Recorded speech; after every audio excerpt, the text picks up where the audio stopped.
ଆରେ ବା ଆଜି ବାହାଘର ଭାଙ୍ଗିଗଲା ତୋର। ମୁଁ ଶୁଣା ପାଇଲି ତ ସେଥି ଯୋଗୁଁ ପଚାରିଦେଲି। ତୁ ଖରାପ ଭାବିବୁନି ମତେ। ନା ନା ମୁଁ ତମକୁ ଖରାପ ଭାବିବି କାହିଁକି? ମୋର ତ ଭାଗ୍ୟରେ ଥାଇ ବାହାଘର। ମୁଁ ତମକୁ ଖରାପ ଭାବିବି କାହିଁକି? ତମେ ତ ମୋର ଅତି ନିଜର ଲୋକ। ଖରାପ ଭାବିବା ଉଚିତ ନୁହେଁ।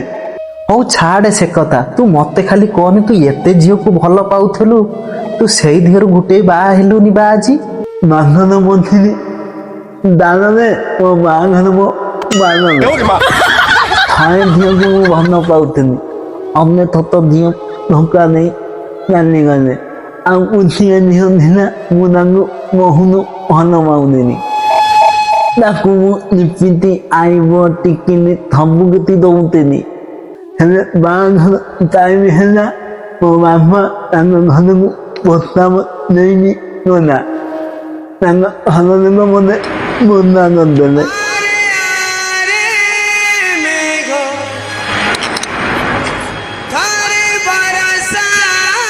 ମନା କରିଦେଲେ?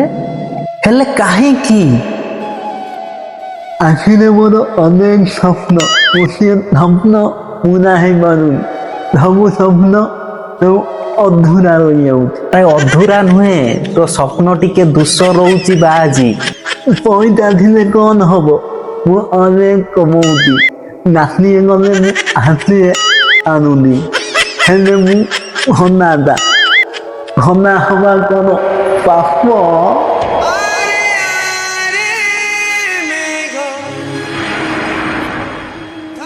ଆରେ କିଏ କହିଲା ତୁ ଖନା? ତୁ ତ ଆମ ସାହିର ସୁନା ପୁଅ। ଆରେ ସେ କଥା ନୁହେଁ, ମୁଁ ତୋ ପାଇଁ ଗୋଟେ ଝିଅ ଠିକ କରିଛି। ତୁ ମୋ ସହ ଯିବୁ ତାଙ୍କ ଘରକୁ, ତୁ ଦେଖି ଆସିବୁ। ଆସେ ଯିବା।